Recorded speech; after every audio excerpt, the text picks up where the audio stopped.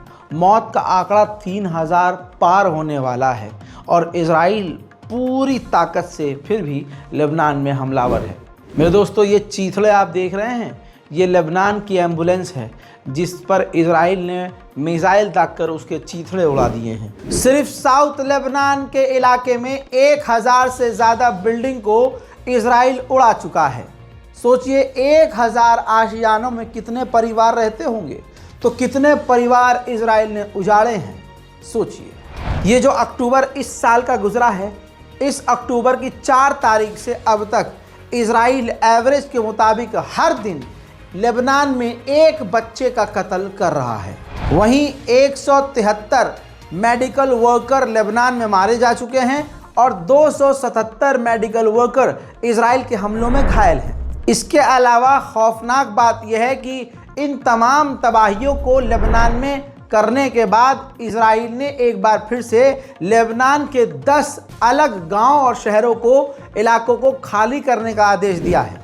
Lebanon की राजधानी की ही बात करें, बैरूत की, तो 370 बिल्डिंग्स पूरी तरह से इजराइल बैरूत में ख़त्म कर चुका है, तबाह कर चुका है। उधर पूरी तरह से इजराइल के सैनिक अपने हरामीपने पर उतारू हैं। तस्वीर देखिए, इजराइल के सैनिकों ने लेबनान के घरों में लूटपाट करके लेबनीज औरतों के कपड़े पहने हैं और फोटो खिंचवाकर सोशल मीडिया पर डाल रहे हैं।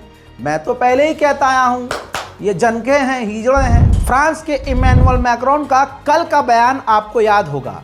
इमैनुअल मैक्रोन ने मोरक्को की पार्लियामेंट में फ़िलिस्तीनियों के ख़िलाफ़ ही बयान दिया, गाज़ा के लोगों के ख़िलाफ़ ही बयान दिया और जो फाइटर्स हैं, रेसिस्टेंट फाइटर्स, उनको जानवर हैवान कह दिया। जिसके बाद मोरक्को के लोगों के अंदर गुस्सा फूट पड़ा और मोरक्को के लोग जो मोरक्को के अंदर फ्रांस की एम्बेसी है उसके बाहर चले गए और प्रदर्शन करने लगे। जिसके बाद मोरक्को की पुलिस ने उन मोरक्कन लोगों को, जो प्रदर्शनकारी हैं, उनको गिरफ्तार किया, उनको रोक लिया।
हज़रात मोहतरम, बड़ी खबर में आपको एक और बड़ी खबर दूं, सीरिया पर भी इजराइल ने ख़तरनाक बमबारी की है जिसमें दर्जनों लोगों के घायल होने की खबर है।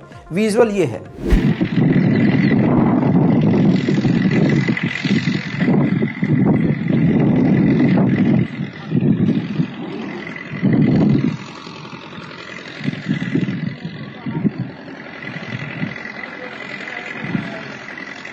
हज़रात मोहतरम, ब्रेकिंग न्यूज़ में ख़बर यह है कि यमन के ऊपर भी अमेरिका इजराइल ने बड़े हमले किए हैं। मेरे दोस्तों, यमन के हूथीज़ के लीडर ने कहा है कि इजराइल जो भी क्राइम कर रहा है उसका क्राइम पार्टनर सिर्फ अमेरिका है। अमेरिका की ताकत के दम पर इजराइल नरसंहार कर रहा है। उधर हमास ने cease fire, temporary cease fire के लिए मना कर दिया है। हमास के प्रवक्ता ने कहा है कि ये जो कुछ दिनों के लिए जंग रोकने की डील है, हम इस पर राज़ी नहीं होंगे, क्योंकि कुछ दिन बाद दोबारा से हमला इसी तरह का इजराइल कर देगा तो हालात तो फिर वही हो जाएंगे। तो हम परमानेंट सीज फायर चाहते हैं, टेम्परेरी नहीं।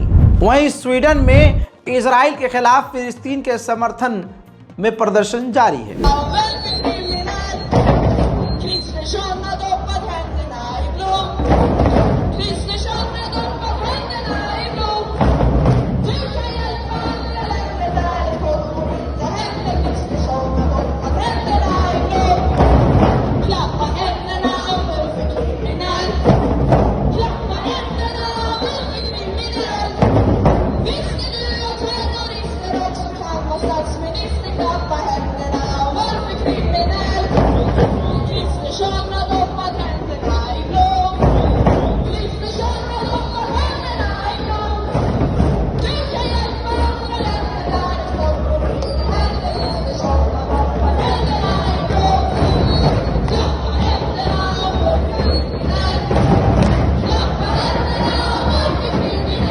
उधर लैक्समबर्ग में भी जोरदार प्रदर्शन फिलिस्तीन के समर्थन में।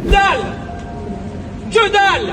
À chaque instant, l'extrême droite européenne nous rappelle, dès qu'ils arrivent un peu trop proches du pouvoir, qu'une fois qu'ils auront bien opprimé les Arabes, ils se retourneront contre nous.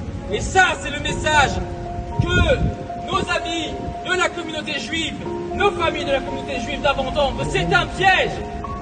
L'alliance doit être ici, entre nous, contre la suprématie blanche, et pas avec la suprématie blanche, contre le peuple palestinien. Chaque peuple a droit à l'investissement. अल्लाह अकबर। उधर फिलिस्तीन के West Bank के इलाके में Israel के सैनिकों ने red करी है। इस रेड के दौरान सैकड़ों को गिरफ्तार किया और 2 से 3 फिलिस्तीनियों को गोली मारकर कत्ल कर दिया है। इसके अलावा दर्जनों फिलिस्तीनियों को इजराइल के सैनिक फिलिस्तीन के इलाकों से किडनैप करके ले गए हैं। तस्वीरें आपके सामने।